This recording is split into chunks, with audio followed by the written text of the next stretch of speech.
Boa tarde a todos. Eu cumprimento a todos com a paz do Senhor. E eis-me aqui mais um dia para trazer a palavra de Deus ao seu coração. Mas antes disso, vamos orar. Pai, em nome de Jesus, Senhor, eu consagro, Pai, a Ti este período, Senhor, em que estou fazendo este vídeo, Pai. Pai, a minha vida é para Te honrar, Te glorificar, Te exaltar, Deus Todo-Poderoso, grande eu sou, para glorificar ao Deus vivo, o Senhor Jesus, Rei dos reis e Senhor dos senhores. Pai, que não seja eu falando, mas que seja o Seu Espírito Santo falando através de mim. Fala comigo, fala por mim, traz a revelação direto do trono de Deus, usa minha boca, Pai. Senhor, que não tenha nada do meu achismo, mas que seja a Tua palavra, Pai, para tocar o coração dos meus irmãos, em nome de Jesus. Amém. E hoje nós vamos ler o capítulo de Daniel 7. E ele começa com o seguinte título: A visão das 4 bestas. Anteriormente, durante o primeiro ano do reinado de Belsazar, rei da Babilônia, Daniel teve um sonho e visões enquanto estava deitado em sua cama. Escreveu o que havia sonhado e foi isto que viu. Naquela noite, em minha visão, eu, Daniel, vi uma tempestade que agitava o grande mar, com ventos fortes que sopravam de todas as direções. Então saíram da água 4 bestas enormes, cada uma diferente das demais. A primeira besta era como um leão com asas de águia. Enquanto eu observava, suas asas foram arrancadas e ela ficou em pé no chão, sobre as 2 patas traseiras, como um ser humano, e lhe foi dada a mente humana. Aqui essa primeira besta que Daniel viu, que se parecia com um leão e que tinha asas, enquanto ele observava, estas asas elas foram arrancadas. Ela nos remete ao império de Nabucodonosor, porque ali quando quando ele teve aquele sonho onde havia uma árvore plantada que alimentava muitos animais, muitas pessoas, muitos seres, e o anjo veio e cortou a árvore, mas o toco ficou arrancado, onde Nabucodonosor ele foi condenado a passar 7 anos como animal, onde ele comia capim e era molhado pela relva. E naquela época, Nabucodonosor ele ficou igual a um leão. E depois desse período, a sanidade dele voltou, porque ele desafiou o Deus Todo-Poderoso, o grande eu sou. E aí ele ficou em pé sobre as suas patas traseiras, e a mente dele foi-lhe devolvida, a sanidade mental dele foi devolvida. Vi então a segunda besta, e ela se parecia com um urso. Levantou-se sobre um dos lados e tinha na boca entre os dentes 3 costelas. E lhe foi dito: levante-se, devore a carne de muitos.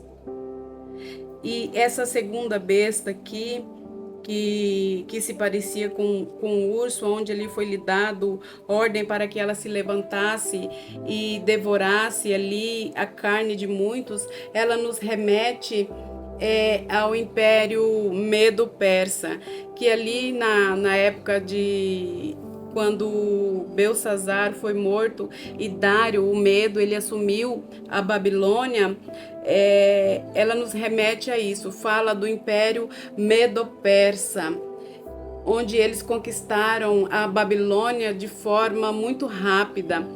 E Belsazar, o pai dele governava com mão forte, o pai dele era poderoso, mas Belsazar não. Belsazar ele foi leviano, tanto é que quando apareceu aquela mensagem escrita por uma mão na parede onde se dizia Mene, Mene, Tekel, Parsi, ele não conhecia nem quem era Daniel. Se não fosse a rainha mãe apresentá-lo a Daniel e falar que Daniel era capaz não é de adivinhar, de saber o significado daquilo ali, ele não saberia que Daniel existia ali na Babilônia. E em Isaías, no versículo 13,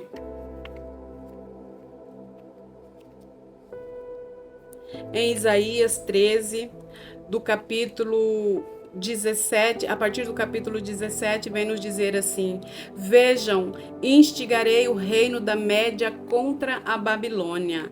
Não se poderá comprá-lo com prata, nem suborná-lo com ouro.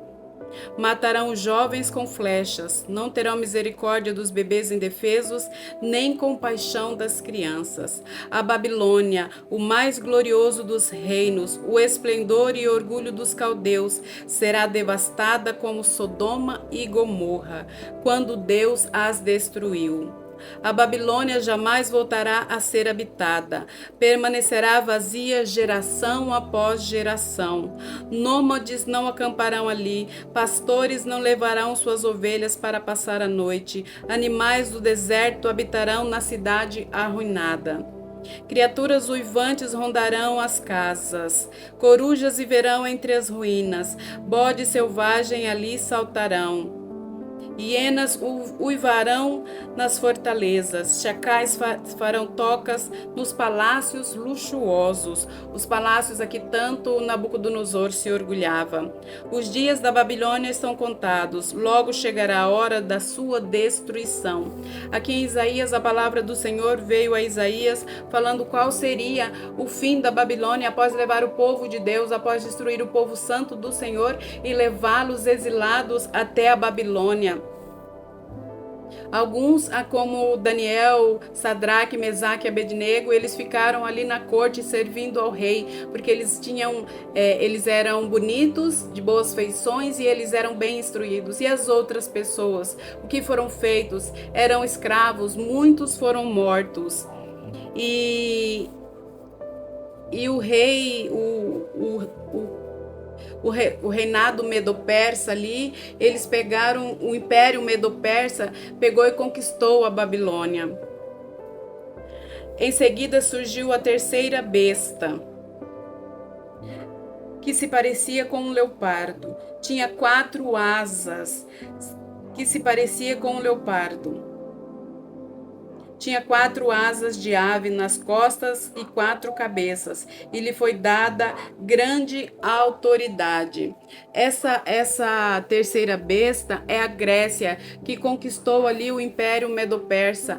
Eles chegaram de uma forma tão tremenda que em menos de 4 anos eles já tinham conquistado ali todo o Império Medo-Persa, que fazia parte da Babilônia. E quem conquistou ali aquela região foi Alexandre o Grande, que era o comandante da Pérsia. Depois, aqui vem nos dizer que a besta tinha 4 asas e 4 cabeças. Depois que Alexandre o Grande morreu, o reino foi dividido entre 4 líderes, entre 4 reis, né? E isso representa a cabeça ali onde cada cabeça daquele leopardo, cada asa daquele leopardo representa o reino ao qual a Grécia foi dividida.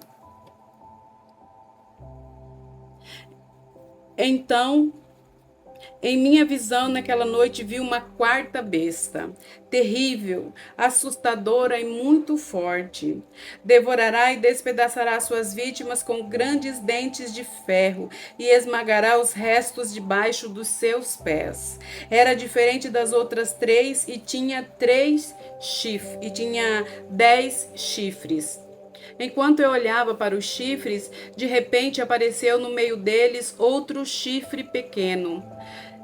3 dos chifres maiores foram arrancados pela raiz para dar lugar a ele. Esse chifre pequeno tinha olhos como de homem e uma boca que falava com arrogância.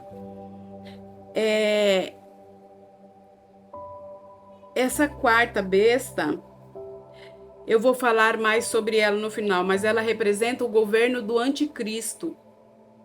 Ela representa o governo do anticristo. Ali onde será gerado um grande governo mundial. Os 10 chifres são 10 líderes mundiais, e esses 10 líderes, 3 perderão o poder e darão lugar a um só que governará o mundo, onde ele unirá o mundo numa só religião, numa só fé, unirá o mundo com uma só moeda única, e ele terá o governo sobre todo o globo terrestre. É um governo único, um governo mundial. Este é o anticristo. Essa é a quarta besta. Enquanto eu observava, foram colocados alguns tronos, e o ancião se sentou para julgar. Esse ancião representa Deus, representa o Altíssimo, Deus Todo-Poderoso. Suas roupas eram brancas como a neve, e seu cabelo como a mais pura lã. Sentava-se num trono de fogo, com rodas de chamas ardentes, e um rio de fogo brotava da sua presença. Milhões de anjos o serviam. Muitos milhões estavam diante dele. O tribunal iniciou o julgamento e os livros foram abertos. Aqui de Daniel 7, do 9 ao 10, nós vamos ler em Apocalipse 1, 13, do 13 ao 15, que o ancião que Daniel descreve em 650 antes de Cristo é o mesmo, é o Deus Todo-Poderoso. É aqui onde João descreve Deus no Apocalipse. A descrição é quase a mesma. E João vem dizer aqui no versículo 1, capítulo 1, versículo 12 de Apocalipse. Quando me voltei para ver quem falava comigo, vi 7 candelabros de ouro, e em pé entre eles havia alguém semelhante ao Filho do Homem. Vestia um manto comprido com uma faixa de ouro sobre o peito. A cabeça e os cabelos eram brancos como a lã e a neve, e os olhos como chama de fogo, os pés como bronze polido, refinado numa fornalha, e a voz ressoava como fortes ondas do mar. E aqui, suas roupas eram brancas como a neve, e seu cabelo como a mais pura lã. Sentava-se num trono de fogo com rodas de chamas ardentes, e um rio de fogo brotava de sua presença. Milhões de anjos. E um rio de fogo brotava de sua presença. Milhões de anjos o serviam. Muitos milhões estavam diante dele. O tribunal iniciou o julgamento e os livros foram abertos. E aqui, continuando em Daniel 7:11, continuei a observar, pois podia ouvir palavras arrogantes do pequeno chifre. Fiquei olhando até que a quarta besta foi morta, e seu corpo destruído e lançado no fogo. Aqui, a quarta besta que foi morta, ela representa Satanás. Em Apocalipse...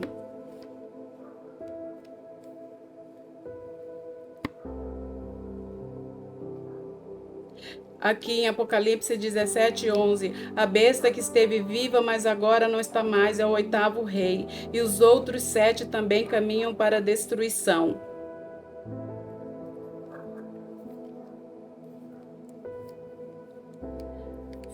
Fiquei olhando até que a quarta besta foi morta e seu corpo destruído e lançado no fogo. A quarta besta representa o anticristo. O anticristo representa Satanás. Então foi tirada a autoridade das outras 3 bestas, mas elas tiveram permissão de viver por mais algum tempo.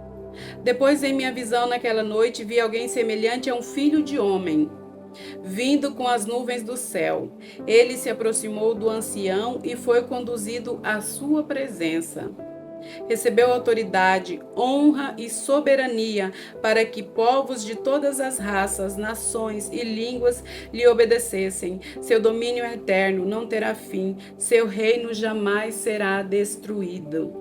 Esse aqui, vi uma pessoa semelhante a um filho do homem.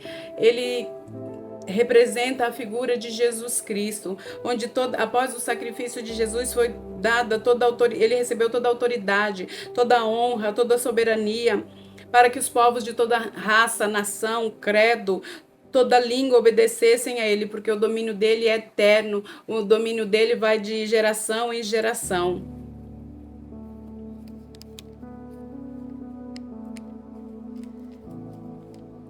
Em Isaías 43, aqui quando a palavra nos diz: o tribunal iniciou o julgamento e os livros foram abertos.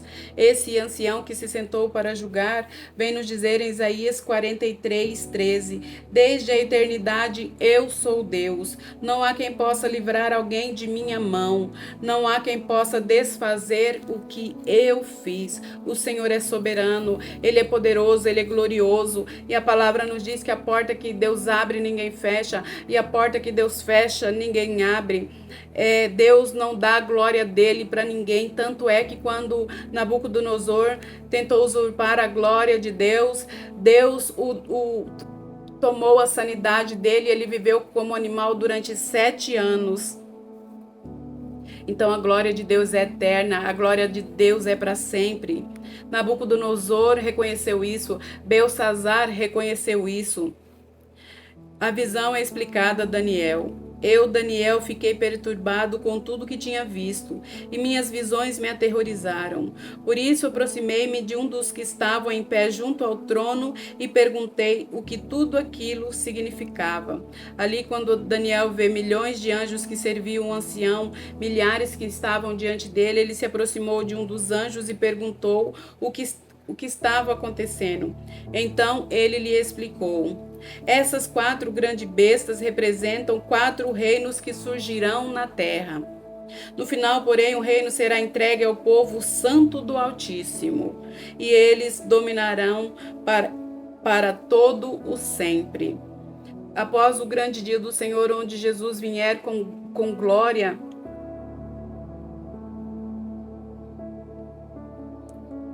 onde o anticristo e Satanás será derrotado e a antiga serpente será lançada no fogo de inferno, o povo do Senhor, nós, povo do Senhor, dominaremos para todo sempre. Então eu quis saber o verdadeiro significado da 4ª besta, tão diferente das demais e tão aterrorizante. Ela havia devorado e despedaçado suas vítimas com dentes de ferro e garras de bronze, e esmagado os restos com os pés. Também quis saber sobre os 10 chifres.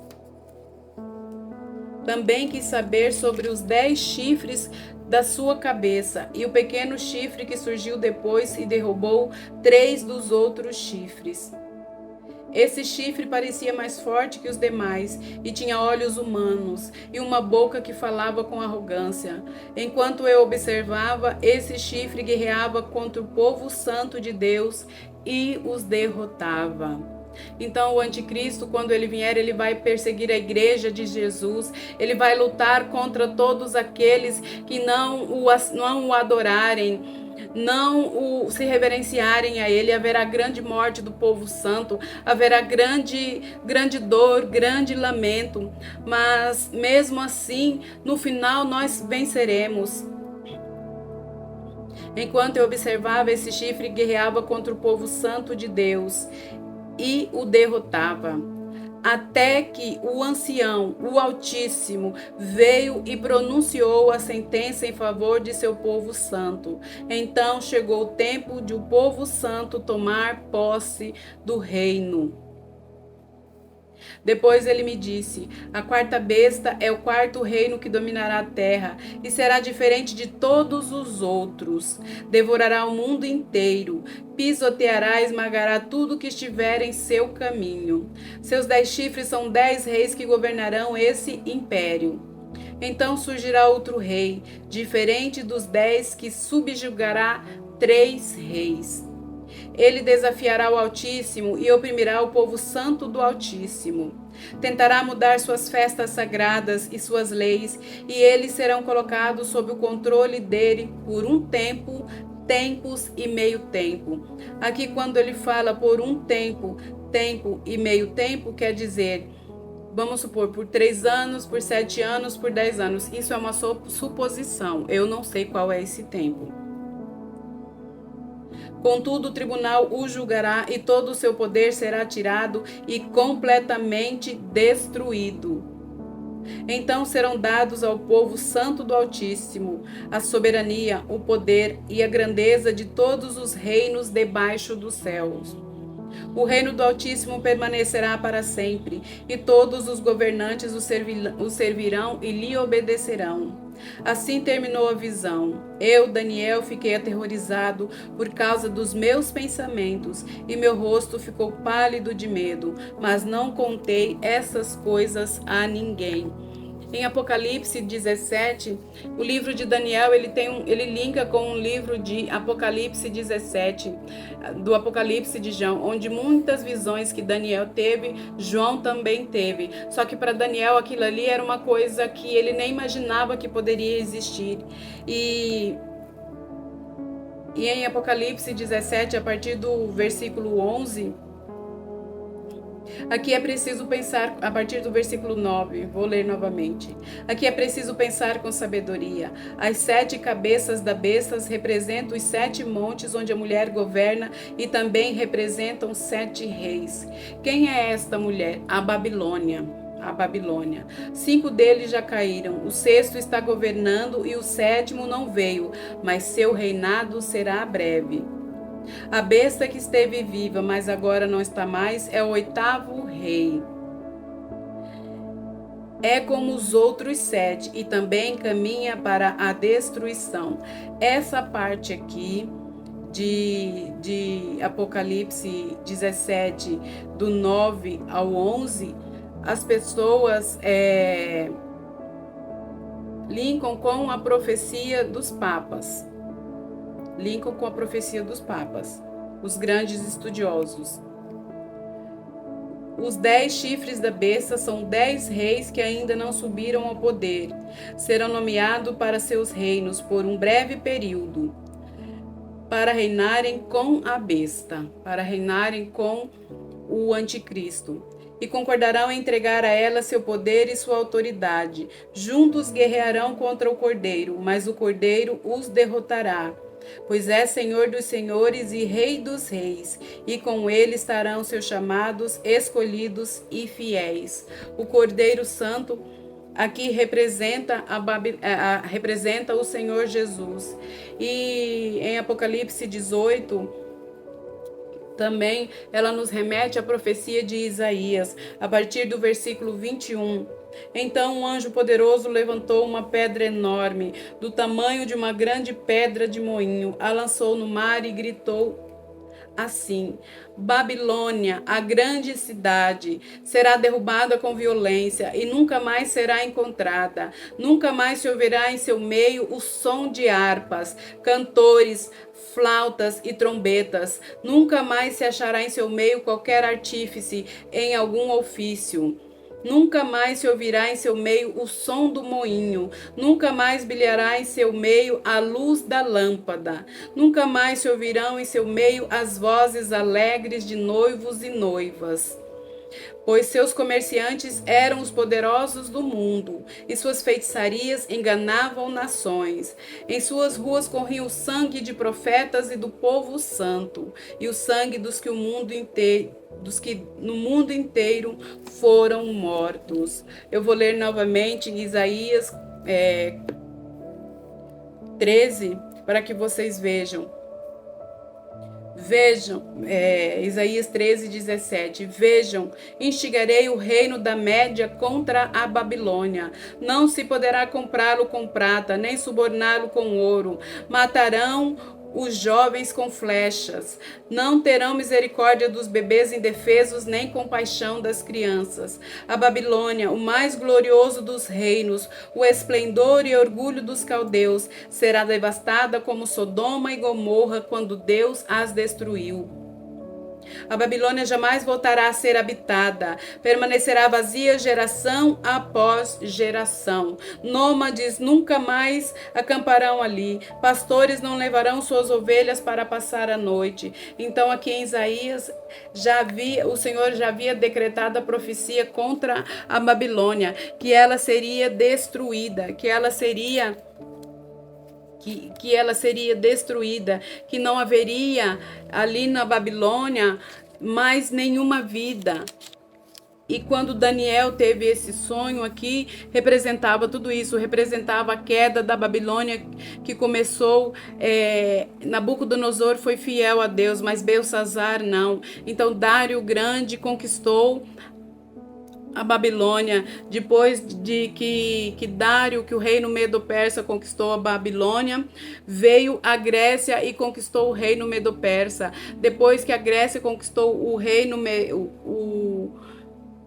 veio o Império Medo-Persa, depois veio a Grécia. E naquela região nunca mais houve nenhum rei, nenhum governante. A Babilônia foi totalmente destruída, a Babilônia foi esquecida totalmente. E a quarta besta que ainda não veio, ela virá. Ela é um governo único, um governo mundial que representa o governo do anticristo. E ali o anticristo lutará contra todo o povo santo, tentará mudar a época das suas festas, lutará contra o povo santo. Aqui diz assim: ele desafiará o Altíssimo e oprimirá o povo santo do Altíssimo. Tentará mudar suas festas sagradas e suas leis, e eles serão colocados sob o controle dele por um tempo, tempos e meio tempo. Contudo, o tribunal julgará e todo o seu poder será tirado e completamente destruído. Muitas pessoas dizem que a maldição hereditária, ela não existe. Mas ali, quando Deus deu poder para Nabucodonosor ir e conquistar, ir e trazer o povo de Israel em exílio para a Babilônia. Ele ergueu a Babilônia porque ele queria punir o seu povo por causa da sua rebeldia, por causa da sua idolatria, porque séculos após século, ano após ano, Deus tentava ter um relacionamento com o seu povo, e o seu povo se negava, o seu povo adorava deuses estranhos, o seu povo pecava, fazia bruxaria, feitiçaria, sacrificava os seus filhos a Baal. Toda ordem de pecado abominável a Deus o seu povo fazia. E quando foram para eles conquistar ali a terra de Canaã, Deus disse: matem todos que vocês encontrarem, não deixe que eles vivam, para que vocês não se misturem com os costumes deles, e não siga servindo a deuses estranhos, e não se casem com as suas mulheres.